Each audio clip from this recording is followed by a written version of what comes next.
A routine traffic stop, 90 seconds, maybe less. No speeding, no reckless driving, nothing that would typically raise a concern. And yet, by the time it concluded, that driver departed without a license for the following 6 months. Not because they did something hazardous, but because they violated a law that didn't even exist 3 weeks prior. That's the part nobody anticipates. The rules didn't just change, they shifted beneath people in real time.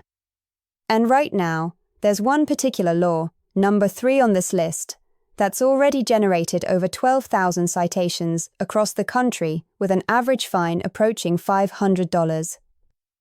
Most of those drivers had no clue they were doing anything improper, which raises a larger question.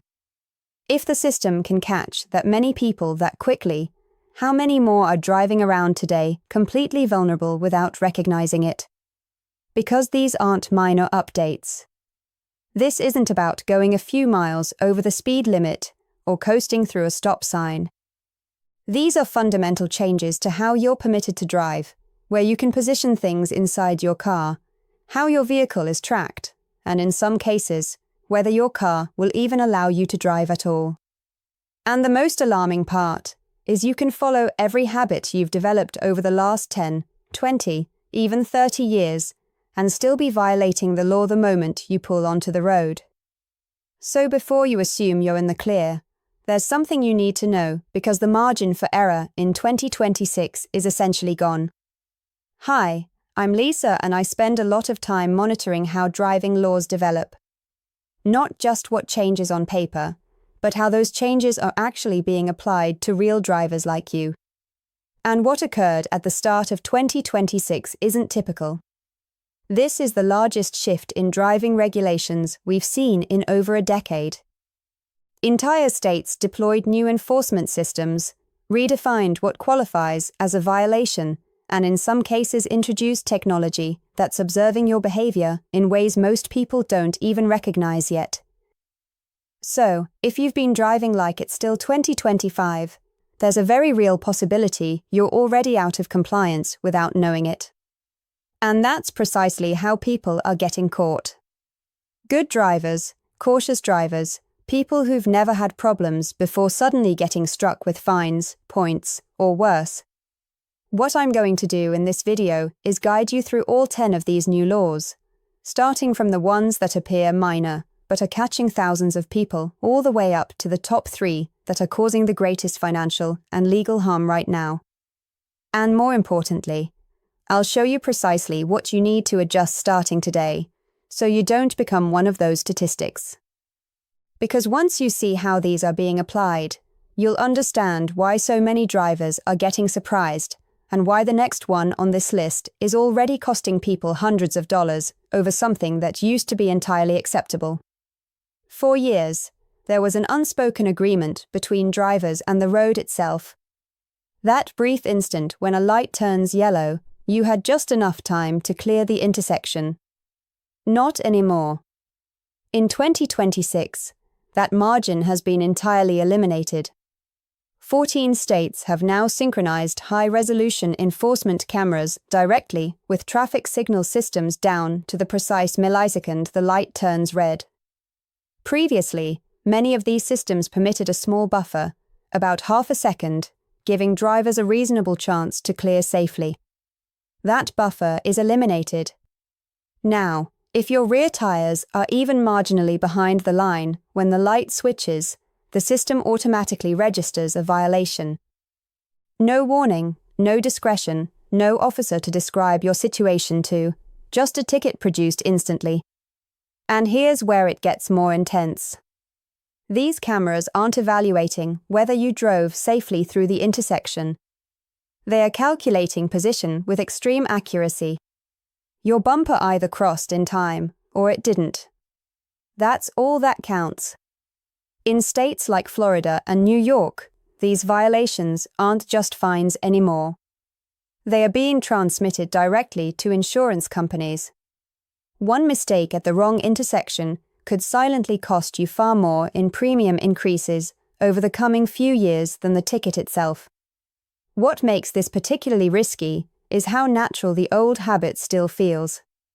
You see yellow, you estimate distance, you go. But that instinct now works against you. The system is no longer designed around human judgment. It's designed around precise timing. Which means the wisest move isn't to make it, it's to stop every time. Because when the margin for error drops to zero, even a flawless driver can get caught doing what used to be perfectly acceptable. And what's coming next takes that same zero-tolerance approach and applies it inside your car. You've probably heard, don't text and drive more times than you can remember. But in 2026, that rule has expanded into something much stricter and much simpler to violate without recognizing it. Several states, including California, Ohio, and Pennsylvania, have now transitioned to what's called primary enforcement for device handling, which means an officer, or more commonly now, an automated system, doesn't need any other reason to cite you. If a phone is in your hand while your vehicle is on a public roadway, that alone is sufficient. And yes, that includes when you're stopped. Red light, traffic jam, drive-through, it doesn't matter. If the engine is running and you're in the roadway environment, holding your phone is now a violation. What's surprising people is how this is being enforced. AI-assisted cameras positioned on overpasses and patrol vehicles can now detect when a driver is holding a device, even momentarily. You don't have to be texting. You don't have to be scrolling. Just holding it is sufficient. One quick glance down to switch a song or check a notification, and you've already crossed the threshold. The fines alone are frustrating, but the larger issue is what occurs after that. If you're involved in an accident and there's evidence your phone was in your hand, even if you weren't at fault, insurance companies now have greater leverage to argue that you contributed to the situation.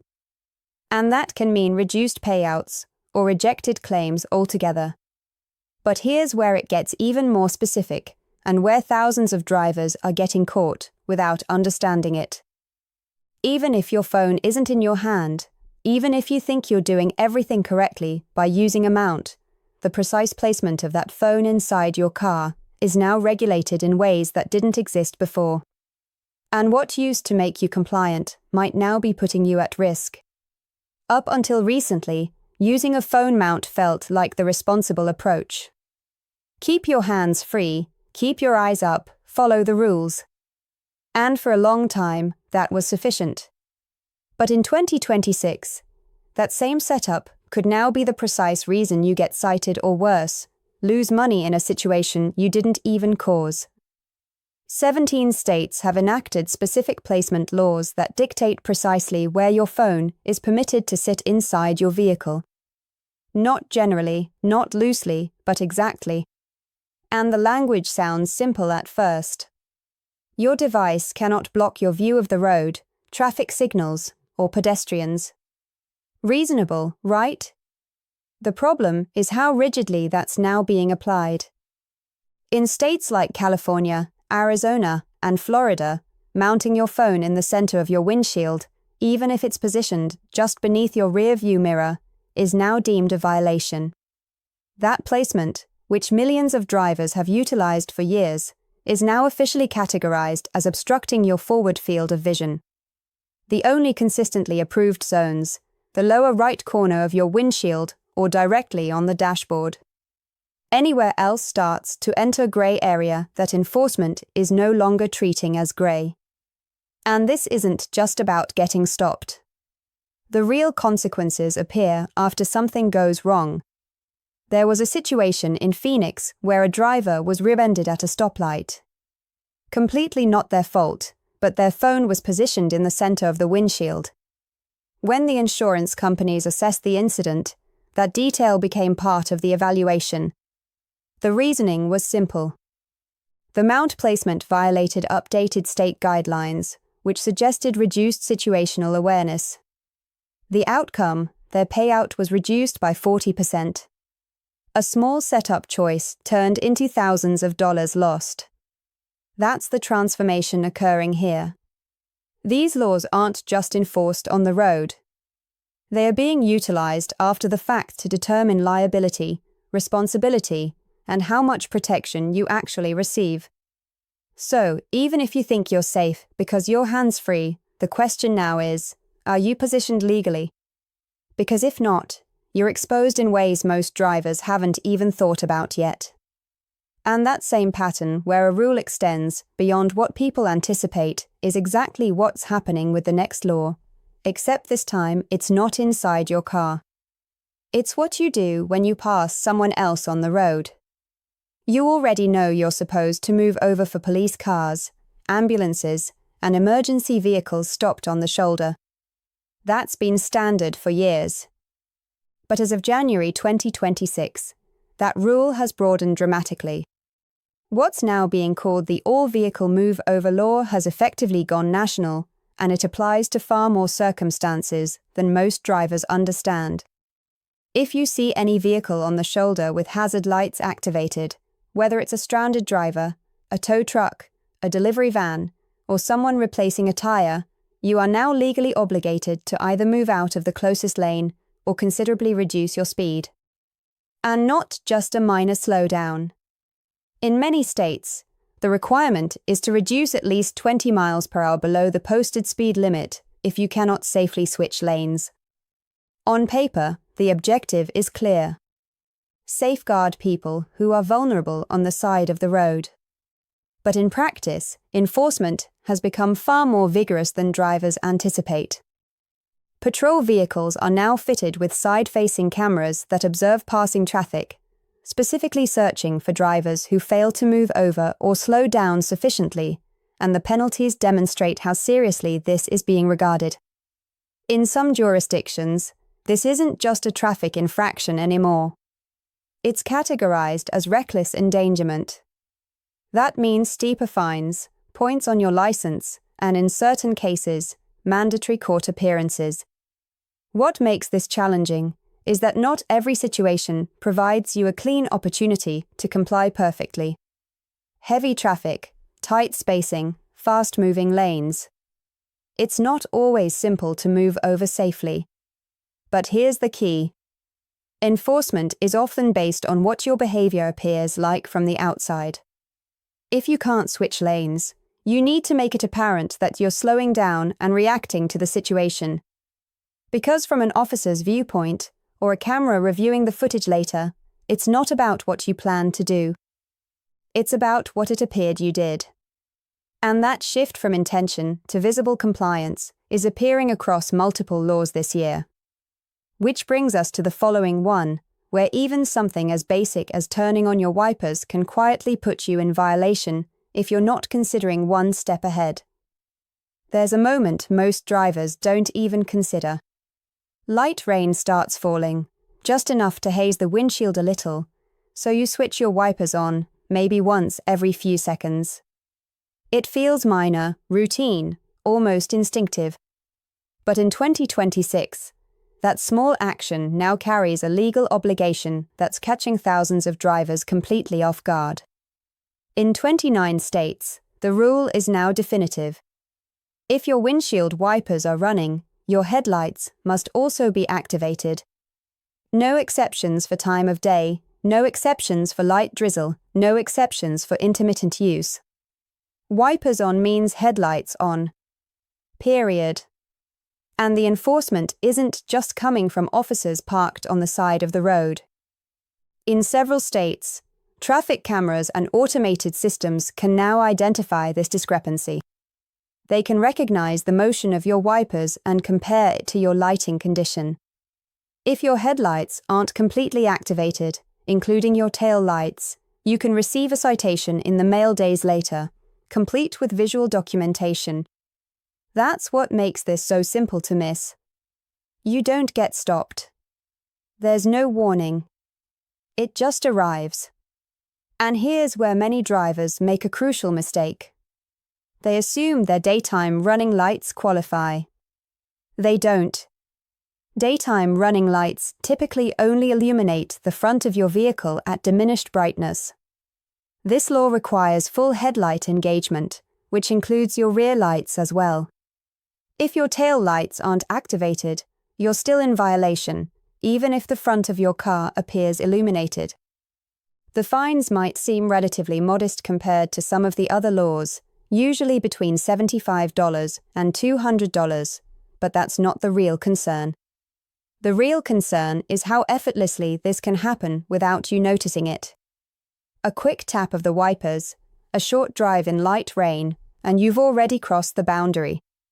The simplest way to eliminate that risk is to ingrain the habit. Wipers on, headlights on every time. No deliberation required. Because as you're beginning to see, 2026 driving laws aren't just about major mistakes. They're designed around catching small, everyday behaviors that used to be innocuous. And once those small violations start accumulating, the consequences escalate much faster than most people anticipate. Because now it's not just about whether you receive a ticket, it's about how those tickets compound over time. And in several major states, the entire calculation behind your driving record has shifted. Historically, most states tracked violations over an 18-month duration. That gave drivers some breathing room. Older infractions would drop off relatively quickly, and minor mistakes didn't necessarily follow you for long. But as of February 2026, states like New York, Illinois, and Florida have officially expanded that window to 24 months, which means every ticket, every point, every infraction now remains with you longer. But the timeline is only part of the change. The weighting of those violations has also grown, and in some cases substantially. Take New York as an example. The threshold for automatic license suspension has been reduced from 11 points to 10. At the same time, certain violations have become considerably more costly in terms of points. Passing a stopped school bus, which used to carry 5 points, can now assign you with 8. Speeding in a construction zone, that's now an automatic 8 points in some regions, regardless of how far over the limit you were. And that connects to another major change happening nationwide. Construction zone multipliers.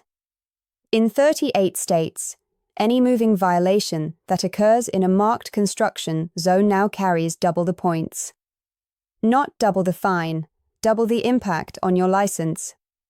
So something that would normally assign you 2 points suddenly becomes 4. 3 becomes 6, and it accumulates fast. What surprises people is that these zones don't require active workers to be present. If the signs are posted, the zone is active.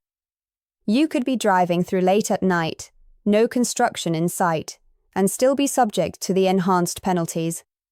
That's where the danger compounds. 2 seemingly minor mistakes spread out over 2 years can now push you past the suspension threshold. Not elevated insurance, actual loss of your license. And once that happens, the process of reinstatement becomes its own ordeal with fees, waiting periods, and long-term financial consequences. So the approach here isn't complicated, but it is essential. Treat every construction zone as zero tolerance and assume every point you acquire will stay with you longer than it used to. Because in 2026, the system isn't just monitoring what you do. It's retaining it, weighting it more heavily, and using it to make much bigger determinations about your ability to stay on the road.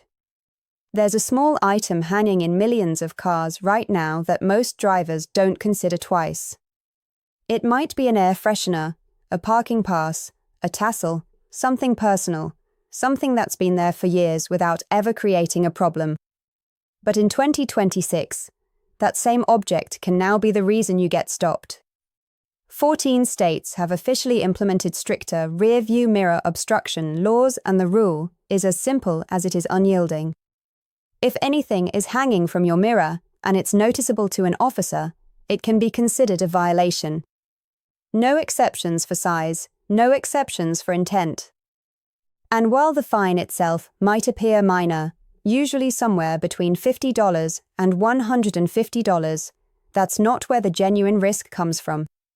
The genuine issue is what that violation permits.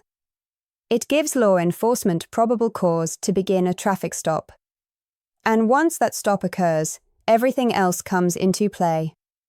Your license, your registration, your vehicle condition, anything else that might lead to additional citations or complications. That's why this law is receiving attention, not because of the penalty on its own, but because of what it creates the opportunity for. And what's surprising people is how ordinary these items feel. Dealership tags, religious symbols, even lightweight air fresheners. Things that never seemed like a concern before are now being treated as legitimate grounds to pull someone over. So, the wisest move here is straightforward. If it hangs from your mirror, remove it. Because in the current enforcement climate, even the smallest detail can become the starting point for something much larger.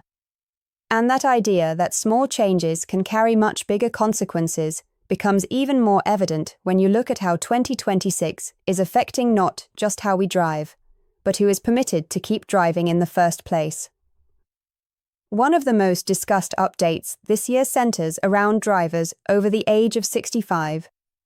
Several states have begun implementing mandatory cognitive screening as part of the license renewal process. What used to be a simple vision test is now being broadened to include digital assessments that measure reaction time, spatial awareness, and decision-making speed. On top of that, new physician reporting requirements in certain regions mean that doctors are now required to notify the DMV if they observe signs of cognitive decline that could affect driving ability. The objective is safety, but the implications are deeply personal. For many, driving represents independence. And now that independence is connected to passing a more complex and ongoing evaluation process. At the same time, another requirement is surfacing in states that experience harsher weather conditions. Mandatory tire tread inspections connected directly to vehicle registration. In places like Maine, Vermont, New Hampshire, Alaska, and Minnesota, drivers must now satisfy a minimum tread depth of 432 of an inch, double the previous federal standard. If your tires don't satisfy that requirement, your registration renewal is rejected until they are replaced. No extensions, no temporary approvals. And that creates a financial stress point. Because if you arrive expecting a routine renewal and fail inspection, you're suddenly facing the immediate expense of a full tire replacement just to remain legally on the road. These changes might impact different groups in different ways, but they all indicate the same underlying shift. Driving in 2026 is no longer just about how you perform behind the wheel. It's about satisfying a growing set of conditions, physical, mechanical, and regulatory, that determine whether you're permitted to be there at all. And before we proceed further, here's something to bear in mind. Most drivers are going to get caught by at least one of these changes simply because they don't realize they exist yet, but now you do. And that knowledge is what separates someone who gets surprised from someone who stays ahead of it. If you want to stay current with how these laws are developing, because they are shifting fast, make sure you're staying informed. Because what's coming next moves beyond small fines and minor stops into laws that are already causing significant financial harm, legal trouble, and in some cases, criminal charges. Now, we arrive at the part of this list where the consequences stop being inconvenient and start becoming serious. Because law number 3 isn't just catching people off guard. It's converting everyday drivers into criminal cases over something most of them don't even recognize is a problem. And it all centers on your license plate. In 2026, multiple states have reclassified any form of license plate obstruction as a much more significant offense. And when we say obstruction, we're not just referring to someone intentionally trying to conceal their plate. The definition now encompasses anything that interferes with how a camera reads it. Covers, frames, coatings, even completely transparent protectors. The assumption embedded in the law is simple. If it impacts visibility to a sensor, it's a violation. And in states like Texas, Virginia, New York, Colorado, Washington, Illinois, Georgia, and Michigan, that violation can now escalate far beyond a ticket. In some jurisdictions, it's being classified as a felony-level offense, especially if there's any indication that the obstruction could be used to evade tolls or automated enforcement. That means potential court appearances, thousands in fines, and in extreme situations, a permanent mark on your record. What's making this so prevalent is how common these items are. Dealership frames that partially obscure the state name, decorative frames that slightly overlap registration stickers, clear plastic covers that people installed just to shield against dirt or weather. For years, these were standard. Now, they are liabilities. There was a situation where a driver purchased a used car that came with a slightly tinted plate cover already attached. They didn't think twice about it until they were pulled over. What followed wasn't just a citation, but a legal situation that required representation, cost thousands in expenses, and could have escalated further depending on how intent was evaluated. And that's the critical term here, intent. Even if you didn't install it, even if you didn't realize, enforcement doesn't always stop at the surface level. If it appears like something that could interfere with automated systems, it becomes your liability. And enforcement is accelerating fast. Officers are being instructed to specifically look for anything that prevents a license plate from being perfectly legible, not just to the human eye, but to electronic systems. In some instances, vehicles have even been marked for impoundment if the plate isn't fully compliant. That's how aggressive this has gotten. So, the safest and really the only approach here is total clarity. No covers, no frames, no extras, just the plate exactly as provided, because this is the law that's catching the most people right now. And it's doing it without notice. And if that feels intrusive, the next law takes it a step further. Not by altering what's on your car, but by monitoring whether you're even authorized to be driving it in real time. The grace period for insurance lapses is effectively eliminated. In 2026, several states have fully connected their DMV systems with insurance providers, creating a live link that refreshes instantly.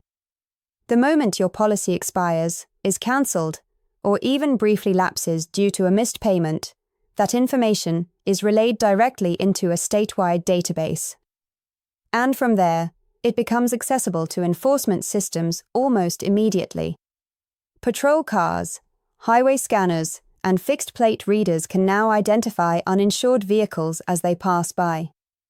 No traffic stop necessary to discover it. Your status is already known before you're even stopped. And if you are stopped, the consequences have intensified.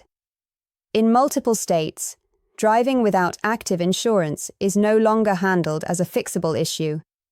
Officers now have the authority to impound the vehicle on the spot because it's classified as an active hazard on the road. But the deeper transformation isn't just about whether you have insurance. It's about how your driving behavior is now connected to it. Modern vehicles come equipped with event data recorders, often described as black boxes. These systems monitor things like braking patterns, acceleration, cornering, and speed variations. Under updated 2026 policies, insurance companies are increasingly permitted to access a version of that data or a summarized safety score when assessing your policy. And here's where it becomes a trade-off most drivers don't recognize they are making. If you consent to share that data, your rates may reflect your driving habits.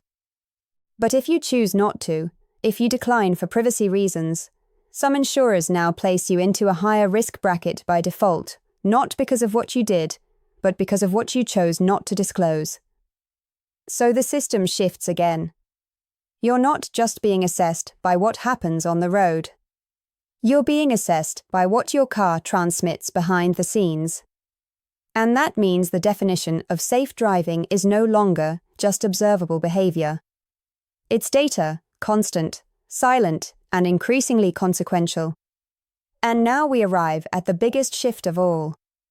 One that doesn't just change how laws are enforced, but changes who or what is actually in control when you're behind the wheel. Starting with 2026 model vehicles, a new federal requirement mandates advanced impaired driving detection systems to be built directly into the car. You may have heard it called a kill switch, but officially it's described as passive monitoring technology. And the way it functions is far more involved than most people understand. Inside the vehicle, sensors and cameras continuously monitor driver behavior. That includes eye movement, head position, steering patterns, lane consistency, subtle indicators that the system uses to evaluate whether you might be impaired. On paper, the objective is clear: reduce accidents caused by intoxication or fatigue. But here's where it transforms the driving experience entirely. If the system concludes that your behavior crosses a certain threshold, it doesn't just notify you. It can actively restrict or prevent the vehicle from functioning. In other words, the car can determine you're not fit to drive and respond to that determination. Now, add another dimension to that. In certain states, law enforcement has begun connecting with vehicle systems in ways that allow for remote intervention during high-risk situations like pursuits. Which means the concept of control is no longer confined to the person in the driver's seat. It's distributed between software sensors and, in some cases, external authority. And while this technology is being presented as a safety advancement, it raises a question that more drivers are beginning to ask. What happens when the system makes a mistake? Because false positives are possible. Fatigue after a long day, irritation in your eyes, momentary swerving to avoid debris. These are normal human behaviors, but to an algorithm, they can resemble impairment. And once the system activates, you're no longer making the decision. You're responding to one that's already been made for you. That's the direction driving is heading. Not just regulated, but monitored. Not just observed, but analyzed in real time by systems you don't directly control. And whether that feels like advancement or overreach depends on where you're standing. But either way, it's already here. So when you step back and look at everything we've just discussed, a pattern becomes evident. This isn't about one or two rule modifications. It's a complete shift in how driving is defined, monitored, and enforced. From the moment you approach an intersection to how your car monitors your behavior behind the scenes, the margin for error has tightened across the board. And the drivers getting affected the hardest aren't the reckless ones. They're the ones who simply haven't adapted yet. So, here's what genuinely matters moving forward. Start with the highest risk modifications. Make sure your license plate is completely unobstructed. No covers, no frames, nothing that could interfere with visibility. Reposition your phone mount to a legally approved location, preferably on the dashboard or lower right windshield. Develop the habit that if your wipers are running, your headlights are on every single time. Remove anything hanging from your rear view mirror. Double-check your insurance status and configure automatic payments so there's no possibility of a lapse. Take construction zones seriously, even when they appear inactive. And if your vehicle has data sharing settings, go into that system and understand precisely what's being tracked and what options you have. These aren't complicated modifications, but they are essential ones because the reality is these laws are already active. They're already being enforced, and not knowing them won't shield you. What will shield you is staying ahead of them, adjusting early, and understanding how the system actually operates now, not how it used to. That's the difference between someone who discovers it the hard way and someone who never has to.